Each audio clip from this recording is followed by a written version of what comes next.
St. Augustine, the nation's oldest city, built on a 16th century European street plan. Narrow lanes, human-scale blocks, plazas, waterfronts, and nice breezes off the bay. A town begging to be experienced on foot or on two wheels. But instead, we get cars.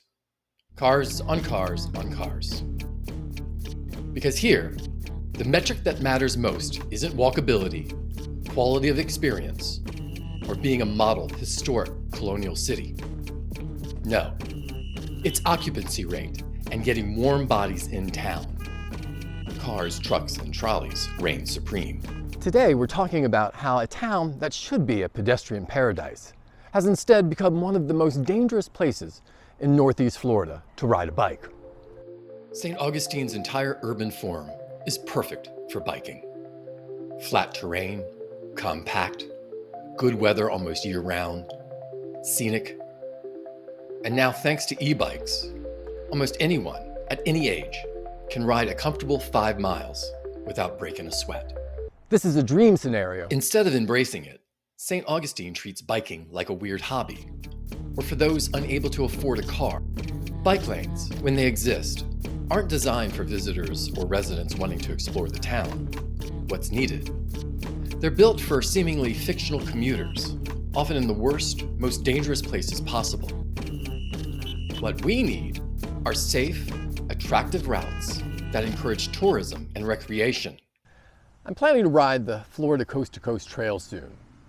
There's a small section on Route 50, just a few miles, where riders go out of their way, adding significant extra mileage just to avoid riding on that shoulder. But that bad section of Route 50, it pales in comparison to US Route 1 going through St. Augustine. Fast, impatient traffic on your left, and driveways and streets with people who aren't necessarily familiar with the town coming at you on your right.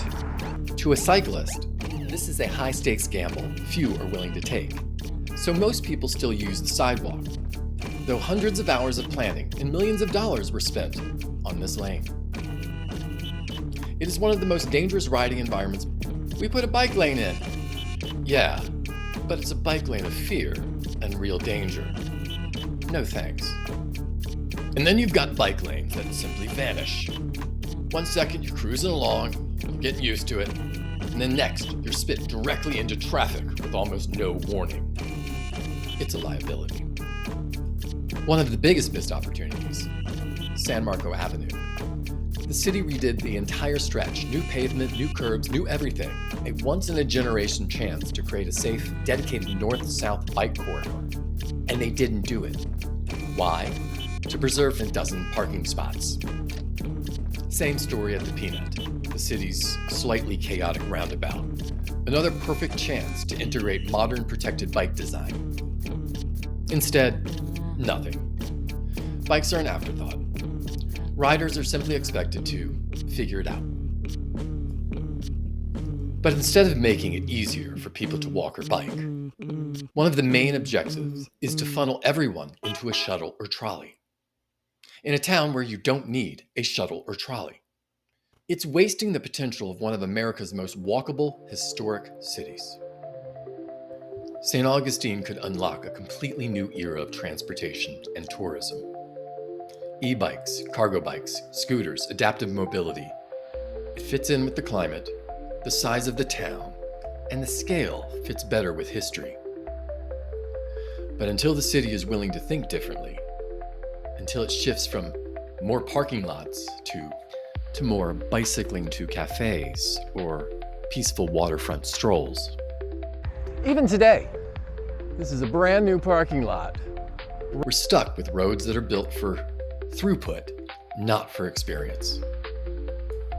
St. Augustine could be a model for a modern colonial city. Historic, sustainable, vibrant. It could be a joy to experience at the human scale, a slower speed, more in tune with the environment and history. Maybe it's time to rethink how people experience and get around this town.